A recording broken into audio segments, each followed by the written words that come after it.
ವರ್ಷದ ಮೊದಲ ಸೂರ್ಯಗ್ರಹಣವು 2025 ಮಾರ್ಚ್ 29 ಶನಿವಾರ ಫಾಲ್ಗುಣ ಅಮಾವಾಸ್ಯೆಯಂದು ಸಂಭವಿಸುತ್ತಿದೆ. ಜ್ಯೋತಿಷಿಗಳ ಪ್ರಕಾರ ಗ್ರಹಣವು 29 ಮಾರ್ಚ್ ಮಧ್ಯಾಹ್ನ 2:20 ರಿಂದ ಸಂಜೆ 6:16 ರವರೆಗೆ, ಇದು ಒಟ್ಟಾರೆ 3 ಗಂಟೆ 56 ನಿಮಿಷಗಳ ಕಾಲ ನಡೆಯುತ್ತದೆ. ಅಂದು ಉತ್ತರ ಭಾದ್ರಪದ ನಕ್ಷತ್ರವಿದ್ದು, ಸೂರ್ಯಗ್ರಹಣವು ಮೀನ ರಾಶಿಯಲ್ಲಿ ನಡೆಯುವುದು. ಗ್ರಹಣ ಗೋಚರಿಸುತ್ತಿರುವ ಪ್ರದೇಶಗಳು: ಮಾರ್ಚ್ 29 ರಂದು ಸಂಭವಿಸುವ ಸೂರ್ಯಗ್ರಹಣ ಭಾಗಶಃ ಸೂರ್ಯಗ್ರಹಣವಾಗಿದ್ದು, ವಾಯುವ್ಯ ಆಫ್ರಿಕಾ, ಉತ್ತರ ಅಮೆರಿಕದ ಈಶಾನ್ಯ ಭಾಗಗಳು, ಯುರೋಪ್ ಮತ್ತು ಉತ್ತರ ರಷ್ಯಾದಲ್ಲಿ ಗೋಚರಿಸುತ್ತದೆ. ಒಟ್ಟಾರೆಯಾಗಿ ಇದು Canada, Portugal, Spain, Ireland, France, United Kingdom, Denmark, Germany, Norway, Finland ಮತ್ತು ರಷ್ಯಾದಲ್ಲಿಯೂ ಗೋಚರಿಸುತ್ತದೆ. ಈ ಗ್ರಹಣ ಭಾರತದಲ್ಲಿ ಗೋಚರಿಸದ ಕಾರಣ ಇದು ಯಾವುದೇ ಧಾರ್ಮಿಕ ಮಹತ್ವವನ್ನು ಹೊಂದಿರುವುದಿಲ್ಲ ಮತ್ತು ಅದರ ಸೂತಕ ಸಮಯವನ್ನು ಪರಿಣಾಮಕಾರಿಯಾಗಿ ಪರಿಗಣಿಸುವುದಿಲ್ಲ. ಗ್ರಹಣದ ಸಮಯದಲ್ಲಿ ಯಾವುದೇ ಶುಭ ಅಥವಾ ಅಶುಭ ಕಾರ್ಯಗಳನ್ನು ಮಾಡಲಾಗುವುದಿಲ್ಲ. ಅದರ ನಕಾರಾತ್ಮಕ ಪರಿಣಾಮ ಎಲ್ಲ ರಾಶಿಗಳ ಮೇಲೂ ಬೀರುವುದು. ಗ್ರಹಣದ ಸಮಯದಲ್ಲಿ ಧ್ಯಾನ, ಮಂತ್ರ ಜಪ, ಪಿತೃಗಳಿಗೆ ತರ್ಪಣ ನೀಡಿ ನಂತರ ಕೈಲಾದ ದಾನ ಮಾಡಿ. ಇಷ್ಟದೇವರನ್ನು ಸ್ಮರಿಸಿ. ಅಗತ್ಯವಿರುವವರಿಗೆ ಸಹಾಯ ಮಾಡಿ. ಗರ್ಭಿಣಿಯರಿಗೆ ವಿಶೇಷ ಮಾಹಿತಿ: ಗರ್ಭಿಣಿಯರು ಸೂತಕದ ಅವಧಿಯಲ್ಲಿ ಗ್ರಹಣ ಮುಗಿಯುವವರೆಗೆ ಕತ್ತರಿಸುವುದು, ಹೊಲಿಯುವುದು ಅಥವಾ ಹೊಲಿಗೆ ಹಾಕುವುದರಿಂದ ದೂರವಿರಿ ಹಾಗೂ ಗ್ರಹಣದ ಅವಧಿ ಮನೆಯಲ್ಲೇ ಉಳಿಯುವುದು ಕ್ಷೇಮ. ಈ ಬಾರಿಯ ಸೂರ್ಯಗ್ರಹಣದ ಜೊತೆಗೆ ಷಷ್ಠಗ್ರಹಕೂಟವೂ ಇರೋದ್ರಿಂದ ಸ್ವಲ್ಪ ಹೆಚ್ಚಿನ ಜಾಗ್ರತೆ ವಹಿಸಿ. ಎಲ್ಲಾ ರಾಶಿಯವರು ಈ ಸೂರ್ಯ ಸ್ತೋತ್ರವನ್ನು ಗ್ರಹಣದ ಸಮಯದಲ್ಲಿ ಪಠಿಸಿ. ಜಪಾಕುಸುಮ ಸಂಕಾಶಂ ಕಾಶ್ಯಪೇಯಂ ಮಹಾದ್ಯುತಿಂ ತಮೂರಿಂ ಸರ್ವಪಾಪಘ್ನಂ ಪ್ರಣತೋಸ್ಮಿ ದಿವಾಕರಂ. ಸಾಧ್ಯವಾದಷ್ಟು ಆದಿತ್ಯ ಹೃದಯ ಪಠಿಸಿ ಅಥವಾ ಈ ಮಂತ್ರವನ್ನು ಗ್ರಹಣದ ಸಮಯದಲ್ಲಿ 108 ಬಾರಿ ಪೂರ್ವ ದಿಕ್ಕಿಗೆ ಮುಖಾಮುಖಿಯಾಗಿ ಜಪಿಸುವುದು. ಓಂ ಆದಿತ್ಯಾಯ ವಿದ್ಮಹೇ ಮಾರ್ಥಾಂಡಾಯ ಧೀಮಹಿ ತನ್ನುವ ಸೂರ್ಯ ಪ್ರಚೋದಯಾತ್ ಅಥವಾ ಓಂ ಗುಣಿ ಸೂರ್ಯಾಯ ನಮಃ 108 ಬಾರಿ ಪೂರ್ವ ದಿಕ್ಕಿಗೆ ಮುಖಾಮುಖಿಯಾಗಿ ಜಪಿಸುವುದು. ಈಗ ಯಾವ ರಾಶಿಯವರಿಗೆ ಏನೇನು ಫಲ ತಿಳಿಯೋಣ. ಮೇಷರಾಶಿ. ಈ ರಾಶಿಯವರ 12ನೇ ಮನೆಯಲ್ಲಿ ಗ್ರಹಣ ನಡೆಯುವುದು. ನಿಮ್ಮ ಆರೋಗ್ಯದ ಕಡೆ ಗಮನ ಕೊಡಬೇಕು. ಕುಟುಂಬದಲ್ಲಿ ಸೌಖ್ಯ ಕಮ್ಮಿಯಾಗುವುದು. ಮಕ್ಕಳಿಂದ ತಂದೆ ತಾಯಿಗೆ ನೋವಾಗುವಂತಹ ಸಂದರ್ಭಗಳು ಬರುತ್ತೆ. ಆರೋಗ್ಯದಲ್ಲಿ ಏರುಪೇರುಗಳಾಗುವ ಸಂಭವವಿದೆ. ಈ ಸಮಯ ನಿಮ್ಮ ದಿನಚರಿಯಲ್ಲಿ ಬದಲಾವಣೆಗಳನ್ನು ತರುವ ಸಮಯ. ಮಾನಸಿಕ ಖಿನ್ನತೆಯಿಂದ ನಿದ್ರಾಭಂಗವಾಗುತ್ತೆ. ಆಕಸ್ಮಿಕ ಭಯ, ಅನಿಶ್ಚಿತತೆ, ಭ್ರಮೆ ಕಾಡಬಹುದು. ಅನಿರೀಕ್ಷಿತ ಖರ್ಚುಗಳು ಹೆಚ್ಚುವವು. ಕೋರ್ಟ್ ಕಚೇರಿಯ ವಿಷಯಗಳಲ್ಲಿ ಆತುರ ನಿರ್ಧಾರ ಬೇಡ. ದೂರ ಪ್ರಯಾಣ ಮಾಡುವುದನ್ನು ಗ್ರಹಣ ಆಸುಪಾಸಿನಲ್ಲಿ ತಪ್ಪಿಸಿ. ಹೃದಯ ಸಂಬಂಧಿ ಕಾಯಿಲೆ ಇರುವವರು ಎಚ್ಚರದಿಂದಿರಿ. ಪ್ರೇಮಿಗಳಲ್ಲಿ ಭಿನ್ನಾಭಿಪ್ರಾಯಗಳು ಬರಬಹುದು, ಹಾಗಾಗಿ ಸ್ವಲ್ಪ ಕಾಲ ಅಂತರ ಕಾಯ್ದುಕೊಳ್ಳಿ. ಗುಪ್ತ ಶತ್ರುಗಳ ಕಾಟವಿರುವುದು. ಮಕ್ಕಳ ಬಗ್ಗೆ ಎಚ್ಚರಿಕೆ ವಹಿಸಿ ಮತ್ತು ಗರ್ಭಿಣಿ ಸ್ತ್ರೀಯರು ಸ್ವಲ್ಪ ಕಾಳಜಿ ವಹಿಸಿ. ಹೊರಗಡೆ ಬರದೆ ಗ್ರಹಣದ ಸಮಯದಲ್ಲಿ ಮನೆಯಲ್ಲೇ ಉಳಿಯಿರಿ. ಪರಿಹಾರ ಧ್ಯಾನ ಮಾಡಿ. ಸೂರ್ಯ ಗಾಯತ್ರಿ ಮಂತ್ರ ಪಠಿಸಿ. ವೃಷಭ ರಾಶಿ. ವೃಷಭ ರಾಶಿಯವರಿಗೆ 11ನೇ ಮನೆಯಲ್ಲಿ ಗ್ರಹಣ ನಡೆಯುವುದು. ಹಾಗಾಗಿ ನಿಮ್ಮಲ್ಲಿ ಹತಾಶೆ, ಸೋಮಾರಿತನ ಹೆಚ್ಚಾಗುವುದು. ಚಿಕ್ಕ ಚಿಕ್ಕ ವಿಷಯಗಳಲ್ಲಿ ತಾಳ್ಮೆ ಕಳೆದುಕೊಂಡು ಚಿಂತೆಗೊಳಗಾಗುವಿರಿ. ಒಡಹುಟ್ಟಿದವರೊಡನೆ ಭಿನ್ನಾಭಿಪ್ರಾಯಗಳು ಬರಬಹುದು. ಈ ರಾಶಿಯವರ ತಾಯಿಯ ಆರೋಗ್ಯಕ್ಕೆ ಅಷ್ಟು ಒಳ್ಳೆಯದಲ್ಲ. ನಿಮ್ಮ ಸಂತಾನದಿಂದ ಸಮಸ್ಯೆಯಾಗುವುದು. ಅವರ ತಪ್ಪು ನಿರ್ಧಾರ ಮತ್ತು ತಪ್ಪು ಯೋಜನೆಗಳಿಗೆ ನೀವು ಬೆಲೆ ತೆರಬೇಕಾಗುವುದು. ಹಣಕಾಸಿನ ರಿಸ್ಕ್, ಜೂಜು, ಸ್ಪೆಕ್ಯುಲೇಷನ್ಸ್ನಿಂದ ದೂರವಿರಿ. ನಿಮ್ಮ ಹಿರಿಯ ಸೋದರ ಅಥವಾ ಸೋದರಿಗೆ ನಿಮ್ಮ ಸಹಾಯದ ಅವಶ್ಯಕತೆ ಇರಬಹುದು. ಆಸ್ತಿಯಿಂದ ಧನಲಾಭವಾಗುವುದು. ಬರಬೇಕಿದ್ದ ಬಾಕಿ ಹಣ ಹಠಾತ್ ನಿಮ್ಮ ಕೈ ಸೇರುವುದು. ಸಾಮಾಜಿಕ ವಲಯದಲ್ಲಿ ಹೆಚ್ಚು ಜಾಗರೂಕತೆಯಿಂದ ಇರಿ. ಅವಮಾನಗಳಾಗುವ ಸಂಭವವಿದೆ. ಹಿರಿಯ ಅಣ್ಣ ಅಥವಾ ಹಿರಿಯರ ಸಲಹೆಯಿಂದ ಲಾಭವಾಗುವುದು. ಗರ್ಭಿಣಿ ಸ್ತ್ರೀಯರು ಹೆಚ್ಚಿನ ಎಚ್ಚರಿಕೆ ವಹಿಸಬೇಕು. ಮೈಕೈ ನೋವು ಮತ್ತು ನಿಶ್ಶಕ್ತಿ ನಿಮ್ಮನ್ನು ಬಾಧಿಸಬಹುದು. ಸ್ನೇಹಿತರ ಸಹಾಯ ಸಿಗಬಹುದು. ಪರಿಹಾರ: ಅವಶ್ಯಕತೆ ಇರುವವರಿಗೆ ಕೈಲಾದ ದಾನ ಮಾಡಿ. ಸೂರ್ಯ ಮಂತ್ರ ಪಠಿಸಿ. ಮಿಥುನ ರಾಶಿ. ಮಿಥುನ ರಾಶಿಯವರಿಗೆ ಸೂರ್ಯಗ್ರಹಣವು 10ನೇ ಮನೆಯಲ್ಲಿ ಗ್ರಹಣವು ನಡೆಯುತ್ತಿದೆ. ನೀವು ನಿರೀಕ್ಷಿಸದ ವಿಷಯಗಳು ಗ್ರಹಣದ ಸುತ್ತಮುತ್ತಲ ಸಮಯದಲ್ಲಿ ನಡೆಯಬಹುದು. ಅದು ಮನೆಯ ಅಥವಾ ಕಚೇರಿಯ ವಿಷಯವಾಗಿರಬಹುದು. ಕೂಡು ಕುಟುಂಬದಲ್ಲಿ ಭಿನ್ನಾಭಿಪ್ರಾಯಗಳು ಬರಬಹುದು. ಅದು ಆಸ್ತಿ ಅಥವಾ ಭೂಮಿಯ ವಿಷಯಕ್ಕೆ ಕಿತ್ತಾಟಗಳಾಗಬಹುದು. ಇದರಿಂದಾಗಿ ಭಿನ್ನಾಭಿಪ್ರಾಯಗಳಾಗುವುದು.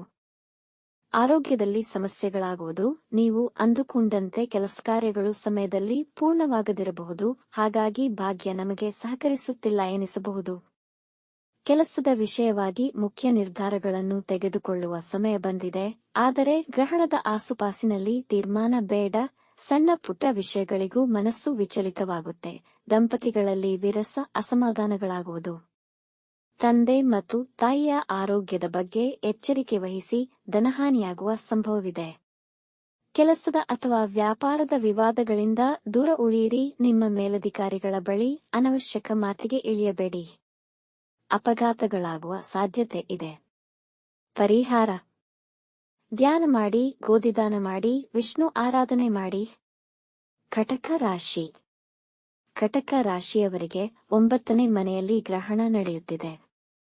ನಮಗೆ ಭಾಗ್ಯ ಸಹಕರಿಸುತ್ತಿಲ್ಲ, ಎಲ್ಲಾ ವಿಷಯದಲ್ಲೂ ಅಡಚಣೆಗಳು ಬರುತ್ತಿದೆಯಲ್ಲ ಅಂತ ಅನ್ನಿಸಬಹುದು. ಇದರಿಂದ ಮಾನಸಿಕವಾಗಿ ಕುಗ್ಗಬಹುದು. ದೂರದ ಪ್ರದೇಶದಿಂದ ಶುಭ ಸುದ್ದಿ ಕೇಳುವಿರಿ. ಧಾರ್ಮಿಕ ಯಾತ್ರೆಗಳಿಗೆ ಹೊರಡುವಿರಿ. ದೂರ ಪ್ರಯಾಣ ಮಾಡುತ್ತಿದ್ದರೆ ತುಂಬಾ ಎಚ್ಚರ ವಹಿಸಿ, ಅದು ಗ್ರಹಣದ ಆಸುಪಾಸಲ್ಲಿ.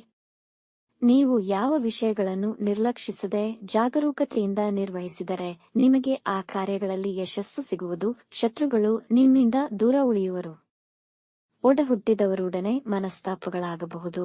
ತಂದೆಯ ಆರೋಗ್ಯದಲ್ಲಿ ಸಮಸ್ಯೆ ಬರುವುದು. ಆದರೂ ಅವರು ಆ ಸಮಸ್ಯೆಯಿಂದ ಹೊರಬರುವರು. ಪಬ್ಲಿಷಿಂಗ್, ವಿದ್ಯಾಕ್ಷೇತ್ರ ಮತ್ತು ಆಧ್ಯಾತ್ಮ ಕ್ಷೇತ್ರಗಳಲ್ಲಿ ಬದಲಾವಣೆ ತರುವಿರಿ. ಆದರೆ ಈ ಗ್ರಹಣದ ಸಮಯದಲ್ಲಿ ಯಾವುದೇ ಮುಖ್ಯ ನಿರ್ಧಾರಗಳನ್ನು ತೆಗೆದುಕೊಳ್ಳುವುದು ಬೇಡ. ವಾಹನ ಅಪಘಾತಗಳಾಗುವ ಸಂಭವವಿದೆ. ವಾಹನ ಚಾಲನೆ ಮಾಡುವಾಗ ಎಚ್ಚರವಿರಲಿ. ಸಿಂಹ ರಾಶಿ. ಸಿಂಹ ರಾಶಿಯವರ 8ನೇ ಮನೆಯಲ್ಲಿ ಗ್ರಹಣ ನಡೆಯುತ್ತಿದೆ. ಹಾಗಾಗಿ ಈ ಸಮಯದಲ್ಲಿ ಹಣಕಾಸಿನ ವಿಷಯದಲ್ಲಿ ಹೆಚ್ಚಿನ ಗಮನ ವಹಿಸಬೇಕು. ಮನಸ್ಸು ಮಂದವಾಗುವುದರ ಜೊತೆಗೆ ಎಲ್ಲಾ ಕೆಲಸದಲ್ಲೂ ವಿಳಂಬವಿರುವುದು. ಹಾಗಾಗಿ ಈ ಗ್ರಹಣದ ಸಮಯದಲ್ಲಿ ಯಾವುದೇ ನಿರ್ಧಾರಗಳನ್ನು ತೆಗೆದುಕೊಳ್ಳುವುದು ಬೇಡ. ಈ ರಾಶಿಯವರ ಸಂಗಾತಿಗೆ ಅಪಘಾತವಾಗುವ ಸಾಧ್ಯತೆ ಇದೆ. ವಾಹನ ಚಾಲನೆಯಲ್ಲಿ ಜಾಗ್ರತೆ ವಹಿಸಿ. ಪಾರ್ಟ್ನರ್ಶಿಪ್ ವ್ಯವಹಾರದಲ್ಲಿದ್ದರೆ ನಿಮ್ಮ ಪಾರ್ಟ್ನರ್ನೊಂದಿಗೆ ಯಾವುದೇ ವಿವಾದಗಳಾಗದಂತೆ ನೋಡಿಕೊಳ್ಳಿ. ನಿಮ್ಮ ಸಂಗಾತಿಯ ಮಾತು ನಿಮಗೆ ಬೇಸರ ಉಂಟುಮಾಡಬಹುದು. ನಿಮ್ಮ ಬ್ಯಾಂಕಿಂಗ್ ವ್ಯವಹಾರಗಳ ವಿಷಯ ಮತ್ತು ಪಾಸ್ವರ್ಡ್ಗಳ ಬಗ್ಗೆ ಎಚ್ಚರವಿರಲಿ. ಇಲ್ಲದಿದ್ದರೆ ಸಮಸ್ಯೆಗೆ ಸಿಲುಕಬೇಕಾಗುತ್ತದೆ. ನಿಮ್ಮ ಪರಿವಾರದ ಬಗ್ಗೆ ಹೆಚ್ಚಿನ ಕಾಳಜಿ ವಹಿಸಿ. ವಿವಾದಗಳಾಗದಂತೆ ನೋಡಿಕೊಳ್ಳಿ. ಗುಪ್ತಸಿದ್ಧಿಯಲ್ಲಿ ಆಸಕ್ತಿಯಿರುವವರಿಗೆ ಈ ಸಮಯ ಅನುಕೂಲಕರವಾಗಿದೆ. ಗರ್ಭಿಣಿ ಸ್ತ್ರೀಯರು ಎಚ್ಚರ ವಹಿಸಬೇಕು. ಚೂಪಾದ, ಹರಿತವಾದ ವಸ್ತುಗಳಿಂದ ತೊಂದರೆ ಇದೆ. ಅವಮಾನಗಳಾಗುವ ಸಾಧ್ಯತೆಯಿದೆ. ನಿಮ್ಮ ಹಳೆಯ ಗುಪ್ತ ವಿಷಯಗಳು ಹೊರಬಂದು ಜನ ನಿಮ್ಮನ್ನು ತೆಗಳಬಹುದು. ಪರಿಹಾರ: ಗೋಧಿದಾನ ಮಾಡಿ, ಸೂರ್ಯನ ಮಂತ್ರ ಪಠನೆ ಮಾಡಿ, ಹನುಮನ ಆರಾಧನೆ ಮಾಡಿ. ಕನ್ಯಾ ರಾಶಿ. ಕನ್ಯಾ ರಾಶಿಯ 7ನೇ ಮನೆಯಲ್ಲಿ ಗ್ರಹಣ ನಡೆಯುತ್ತಿದ್ದು, ಈ ಗ್ರಹಣ ಭಾವನಾತ್ಮಕವಾಗಿ ಅಸ್ಥಿರತೆಯನ್ನು ಉಂಟುಮಾಡುತ್ತೆ. ಮರುವು ಹೆಚ್ಚಾಗಬಹುದು. ಬಾಳ ಸಂಗಾತಿಯ ಆರೋಗ್ಯಕ್ಕೆ ವಿಶೇಷ ಧ್ಯಾನ ನೀಡಿ. ಪಾರ್ಟ್ನರ್ಶಿಪ್ ವ್ಯವಹಾರದಲ್ಲಿದ್ದರೆ ನಿಮ್ಮ ಪಾರ್ಟ್ನರ್ನೊಂದಿಗೆ ಯಾವುದೇ ವಿವಾದಗಳಾಗದಂತೆ ನೋಡಿಕೊಳ್ಳಿ. ನಿಮ್ಮ ಆರೋಗ್ಯದ ಬಗ್ಗೆ ಎಚ್ಚರವಿರಲಿ. ಸಣ್ಣ ಪುಟ್ಟ ವಿಷಯಗಳಲ್ಲಿ ಒತ್ತಡ, ಅನಿರೀಕ್ಷಿತ ಸಮಸ್ಯೆಗಳು ಕಾಣಿಸಿಕೊಳ್ಳಬಹುದು. ಈ ರಾಶಿಯವರ ತಾಯಿಯ ಆರೋಗ್ಯದಲ್ಲಿ ವ್ಯತ್ಯಾಸಗಳಾಗಬಹುದು. ಇದರಿಂದಾಗಿ ಅವರ ಚಿಂತೆ ಕಾಡುವುದು. ಧನ ಪ್ರಾಪ್ತಿಯಾಗುವ ಸಂಭವವಿದೆ. ವೈವಾಹಿಕ ಜೀವನದಲ್ಲಿ ಸಣ್ಣ ಪುಟ್ಟ ಭಿನ್ನಾಭಿಪ್ರಾಯಗಳು ಕಂಡು ಬರಬಹುದು. ಒಂದು ವೇಳೆ ಈಗಾಗಲೇ ಅವು ವಿಪರೀತಕ್ಕೆ ಹೋಗಿದ್ದಲ್ಲಿ ಸಂಬಂಧಗಳು ಅಂತ್ಯಗೊಳ್ಳುವ ಸಾಧ್ಯತೆಯಿದೆ. ಇದು ಪಾರ್ಟ್ನರ್ಶಿಪ್ ವ್ಯವಹಾರಕ್ಕೂ ಅನ್ವಯಿಸುವುದು. ಹಾಗಾಗಿ ಯಾವುದೇ ಮುಖ್ಯ ನಿರ್ಧಾರಗಳನ್ನು ಈ ಸಮಯದಲ್ಲಿ ತೆಗೆದುಕೊಳ್ಳುವುದು ಬೇಡ. ಪರಿಹಾರ: ಗೋಧಿದಾನ ಮಾಡಿ, ಸೂರ್ಯನ ಮಂತ್ರ ಅಥವಾ ವಿಷ್ಣು ಸಹಸ್ರನಾಮ ಪಠಿಸಿ, ಹನುಮನ ಪೂಜೆ ಮಾಡಿ. ತುಲಾ ರಾಶಿ.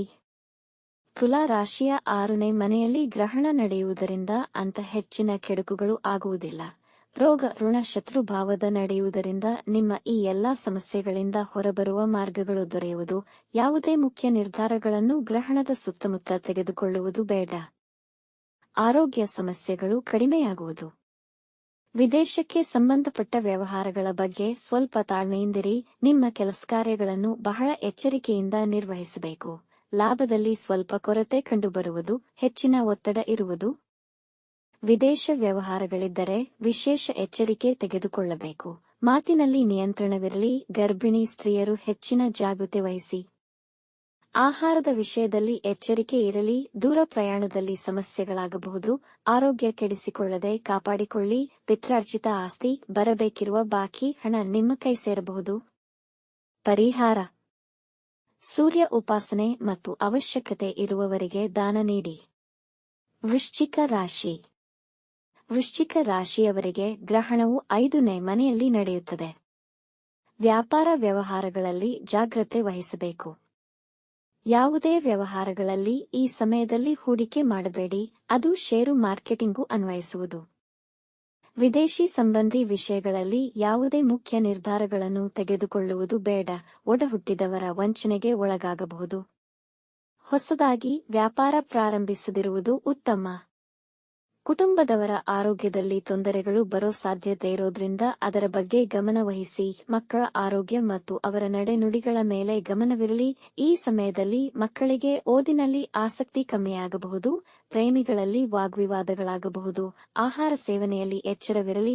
ವಿಷಾಹಾರ ಸೇವನೆಯಾಗಬಹುದು. ಗರ್ಭಿಣಿ ಸ್ತ್ರೀಯರು ಹೆಚ್ಚಿನ ಜಾಗ್ರತೆ ವಹಿಸಿ. ಗ್ರಹಣದ ಸಮಯದಲ್ಲಿ ಮನೆಯಲ್ಲೇ ಉಳಿಯಿರಿ. ಪರಿಹಾರ: ಗೋಧಿದಾನ ಮಾಡಿ. ಸೂರ್ಯ ಮಂತ್ರ ಪಠಿಸಿ. ಧನು ರಾಶಿ. ಧನು ರಾಶಿಯವರಿಗೆ 4ನೇ ಮನೆಯಲ್ಲಿ ನಡೆಯುತ್ತದೆ. ಭಾವನಾತ್ಮಕವಾಗಿ ಸದೃಢರನ್ನಾಗಿಸುವುದು. ಕೆಲಸದ ಯಾವುದೇ ಮುಖ್ಯ ನಿರ್ಧಾರಗಳನ್ನು ಈ ತಿಂಗಳು ಮುಗಿಯೋ ತನಕ ತೆಗೆದುಕೊಳ್ಳದಿರುವುದು ಉತ್ತಮ. ಆರೋಗ್ಯದಲ್ಲಿ ಏರುಪೇರಾಗಬಹುದು. ವಿದೇಶಿ ಪ್ರಯಾಣ ಯೋಗವಿದೆ, ಆದರೆ ಅದು ಫಲಕಾರಿಯಾಗುವುದಿಲ್ಲ. ತಾಯಿಯ ಆರೋಗ್ಯದಲ್ಲಿ ವ್ಯತ್ಯಾಸಗಳಾಗಬಹುದು ಅಥವಾ ತಾಯಿಯೊಡನೆ ಭಿನ್ನಾಭಿಪ್ರಾಯಗಳಾಗಬಹುದು. ಅವರನ್ನು ಗೌರವದಿಂದ ಕಾಣಿರಿ. ಕೆಲಸದ ಸ್ಥಳದಲ್ಲಿ ನೀವು ಆಡೋ ಮಾತಿನ ಮೇಲೆ ನಿಗಾ ಇರಲಿ. ಆಲಸ್ಯ, ಗೊಂದಲ ಮತ್ತು ಕೆಲಸದಲ್ಲಿ ನಿರಾಸಕ್ತಿ ನಿಮ್ಮನ್ನು ಬಾಧಿಸಬಹುದು. ನಿಮ್ಮ ಸಂಗಾತಿಯೊಡನೆ ಜಗಳಗಳಾಗುವ ಸಂಭವವಿದೆ. ಟ್ರಾನ್ಸ್ಫರ್ ಅಥವಾ ಸ್ಥಳ ಬದಲಾವಣೆಯಾಗಬಹುದು. ಆಸ್ತಿ ಖರೀದಿಯ ಬಗ್ಗೆ ಜಾಗ್ರತೆ ವಹಿಸಿ. ಈ ಸಮಯದಲ್ಲಿ ವಾಹನ ಖರೀದಿ ಮಾಡಬೇಡಿ. ವಾಹನ ಚಾಲನೆಯಲ್ಲೂ ಎಚ್ಚರ ವಹಿಸಿ. ಪರಿಹಾರ: ಗೋಧಿದಾನ ಮಾಡಿ. ಸೂರ್ಯ ಮಂತ್ರ ಪಠಿಸಿ. ಸಾಧ್ಯವಾದರೆ ಗ್ರಹಣದ ಸಮಯದಲ್ಲಿ ಆದಿತ್ಯ ಹೃದಯ ಮತ್ತು ವಿಷ್ಣು ಸಹಸ್ರನಾಮವನ್ನು ಹೇಳಿಕೊಳ್ಳಿ. ಮಕರ ರಾಶಿ. ಮಕರ ರಾಶಿಯ 3ನೇ ಮನೆಯಲ್ಲಿ ನಡೆಯುತ್ತದೆ. ಕೆಲಸದಲ್ಲಿ ಗೊಂದಲ ಮತ್ತು ಸಣ್ಣ ಪುಟ್ಟ ಸಮಸ್ಯೆಗಳು ಕಾಡುತ್ತವೆ. ಇದು ನಿಮ್ಮ ಆರೋಗ್ಯದ ಮೇಲೆ ಪರಿಣಾಮ ಬೀರಬಹುದು. ತಂದೆಗೆ ಆರೋಗ್ಯ ಅಥವಾ ಇತರೆ ಸಮಸ್ಯೆ ಬರಬಹುದು. ಒಡಹುಟ್ಟಿದವರೊಡನೆ ಮತ್ತು ನೆರೆಹೊರೆಯವರೊಡನೆ ಉತ್ತಮ ಬಾಂಧವ್ಯವಿಟ್ಟುಕೊಳ್ಳಿ. ಅವರಿಗೆ ನಿಮ್ಮ ಸಹಾಯದ ಅವಶ್ಯಕತೆ ಇದ್ದಲ್ಲಿ ಸಹಕರಿಸಿ. ಸದ್ಯಕ್ಕೆ ಪ್ರಯಾಣ ಮಾಡದಿರುವುದು ಒಳ್ಳೆಯದು. ಅದು ದೂರ ಅಥವಾ ಸಣ್ಣ ಪ್ರಯಾಣವಾಗಿರಬಹುದು. ಅಂದರೆ ಗ್ರಹಣದ ವಾರಕ್ಕೆ ಮುಂಚೆ ಮತ್ತು ಗ್ರಹಣದ 1 ವಾರದ ನಂತರ. ಸೋಷಿಯಲ್ ಮೀಡಿಯಾ, ಬ್ಯಾಂಕಿಂಗ್, ಹಣಕಾಸಿನ ಸಂಸ್ಥೆಗಳು ಯೋಚನೆ ಮಾಡಿ ವ್ಯವಹರಿಸಿ. ಇಲ್ಲದಿದ್ದಲ್ಲಿ ಕೆಟ್ಟ ಹೆಸರು ಬರಬಹುದು. ಪರಿಹಾರ: ಗೋಧಿದಾನ ಮಾಡಿ. ಸೂರ್ಯ ಮಂತ್ರ ಅಥವಾ ಆದಿತ್ಯ ಹೃದಯ ಹೇಳಿಕೊಳ್ಳಿ. ಕುಂಭ ರಾಶಿ. ಕುಂಭ ರಾಶಿಯ 2ನೇ ಮನೆಯಲ್ಲಿ ನಡೆಯುತ್ತದೆ. ಅಸುರಕ್ಷಿತ ಹಾಗೂ ಅರಿಯದ ಆತಂಕ, ಭಯ ಇರುವುದು. ಆರೋಗ್ಯದ ಕಡೆ ಹೆಚ್ಚು ಗಮನವಹಿಸಿ. ದಂತ ಸಮಸ್ಯೆ ಹಾಗೂ ಹೃದಯ ಸಂಬಂಧಿ ಕಾಯಿಲೆ ಉಳ್ಳವರಿಗೆ ಉಲ್ಬಣವಾಗುವ ಸಾಧ್ಯತೆ ಇದೆ. ಈಗಾಗಲೇ ನೀವು ಯಾವುದಾದರೂ ಆರೋಗ್ಯ ಸಮಸ್ಯೆಯಿಂದ ಬಳಲುತ್ತಿದ್ದರೆ ಅದು ಹೆಚ್ಚಾಗಬಹುದು. ಹಾಗಾಗಿ ವೈದ್ಯರ ಬಳಿ ಹೋಗುವುದು ತಪ್ಪಿಸಬೇಡಿ. ಹೆಚ್ಚಿನ ಹಣ ವ್ಯಯವಾಗುತ್ತೆ. ವೃಥಾ ಖರ್ಚುಗಳು ಹೆಚ್ಚಾಗಬಹುದು. ಹಾಗಾಗಿ ಯಾವುದೇ ಮುಖ್ಯ ಹಣಕಾಸಿನ ನಿರ್ಧಾರಗಳನ್ನು ತೆಗೆದುಕೊಳ್ಳಬೇಡಿ. ನಿಮಗೆ ಬರಬೇಕಾದ ಹಣ ಸಿಲುಕಿ ಹಾಕಿಕೊಳ್ಳಬಹುದು. ಮಾತಿನ ಮೇಲೆ ಹಿಡಿತವಿರಲಿ. ಮನೆಯವರೊಡನೆ ಜಗಳಗಳಾಗುವ ಸಂಭವವಿದೆ. ಆಹಾರ ಕ್ರಮ ಸರಿಯಾಗಿಟ್ಟುಕೊಳ್ಳಿ. ಅತಿಯಾದ ಹೊರಗಿನ ಹಾಗೂ ತಾಮಸಿಕ ಆಹಾರ ಸೇವನೆ ಸದ್ಯಕ್ಕೆ ಬೇಡ. ಇಲ್ಲದಿದ್ದಲ್ಲಿ ಇದು ಅನಾರೋಗ್ಯಕ್ಕೆ ಕಾರಣವಾಗಬಹುದು. ದಂಪತಿಗಳ ಮಧ್ಯೆ ಸಾಮರಸ್ಯ ಕಮ್ಮಿಯಾಗುವುದು. ಇಲ್ಲವೇ ಸಂಗಾತಿಯ ಆರೋಗ್ಯದಲ್ಲಿ ಏರುಪೇರುಗಳಾಗಬಹುದು. ಪರಿಹಾರ: ಗೋಧಿದಾನ ಮಾಡಿ. ಸೂರ್ಯ ಮಂತ್ರ ಪಠಿಸಿ. ಮೀನ ರಾಶಿ. ಮೀನ ರಾಶಿಯ ಜನ್ಮದಲ್ಲಿ ಗ್ರಹಣ ನಡೆಯುತ್ತಿದೆ. ನಿಮ್ಮ ಆರೋಗ್ಯದ ಬಗ್ಗೆ ವಿಶೇಷ ಧ್ಯಾನವಿಡಿ ಹಾಗೂ ತಾಳ್ಮೆಯಿಂದಿರಿ. ಸ್ಕಿನ್ ಅಲರ್ಜಿಗಳಾಗಬಹುದು. ನಿಮ್ಮ ಬಾಳ ಸಂಗಾತಿಯ ಮಧ್ಯೆ ಸಮಸ್ಯೆಗಳು ಬರೋ ಸಾಧ್ಯತೆ ಇದೆ. ಈಗಾಗಲೇ ವಿವಾದಗಳು ನಡೆಯುತ್ತಿದ್ದರೆ ಅದು ಉಲ್ಬಣವಾಗುವುದು. ಹಾಗಾಗಿ ಈ ಸಮಯದಲ್ಲಿ ಯಾವುದೇ ಇತ್ಯರ್ಥ ಮಾಡುವುದು ಬೇಡ. ವಿವಾಹದ ಮಾತುಕತೆ ನಡೆಯುತ್ತಿದ್ದರೂ ಕೂಡ ಮುಖ್ಯ ನಿರ್ಣಯಗಳನ್ನು ಈ ಸಮಯದಲ್ಲಿ ತಗೋಬೇಡಿ. ವಂಚನೆಯಾಗುವ ಸಾಧ್ಯತೆ ಇದೆ. ನಿಮ್ಮ ವ್ಯಕ್ತಿತ್ವ ಕಾಪಾಡಿಕೊಳ್ಳುವ ಸಲುವಾಗಿ ಅತಿಯಾಗಿ ಮಾತನಾಡುವುದು ಕಮ್ಮಿ ಮಾಡಿ. ಅವಮಾನಗಳಾಗುವ ಸಾಧ್ಯತೆ ಇದೆ. ವೃತ್ತಿ ಸ್ಥಳದಲ್ಲಿ ಜಾಗರೂಕತೆಯಿಂದ ಕಾರ್ಯನಿರ್ವಹಿಸಿ. ನಿಮ್ಮ ಶಕ್ತಿಗೆ ಮೀರಿ ಬಾಧ್ಯತೆಗಳನ್ನು ತೆಗೆದುಕೊಳ್ಳಬೇಡಿ. ಖರ್ಚುಗಳು ಹೆಚ್ಚಾಗುವುದು, ಹಾಗಾಗಿ ಇತಿಮಿತಿಯಿಂದ ಖರ್ಚು ಮಾಡಿ. ವಾಹನ ಚಾಲನೆಯಲ್ಲಿ ಎಚ್ಚರವಿರಲಿ. ಸಣ್ಣ ಪುಟ್ಟ ಅಪಘಾತಗಳಾಗುವ ಸಾಧ್ಯತೆ ಇದೆ. ಪರಿಹಾರ: ಆದಿತ್ಯ ಹೃದಯ ಪಠಿಸಿ, ಮಂತ್ರ ಸಾಧನೆ ಮಾಡಿ, ಸೂರ್ಯ ಸ್ಮರಣೆ ಮಾಡಿ. ವೀಕ್ಷಿಸಿದ ತಮಗೆ ಧನ್ಯವಾದಗಳು. ಮಾಹಿತಿ ಇಷ್ಟವಾದಲ್ಲಿ ಸಬ್ಸ್ಕ್ರೈಬ್ ಮಾಡಿ, ಲೈಕ್ ಮಾಡಿ, ಶೇರ್ ಮಾಡಿ. ತಪ್ಪದೇ ಬೆಲ್ ಐಕಾನ್ ಪ್ರೆಸ್ ಮಾಡಿ.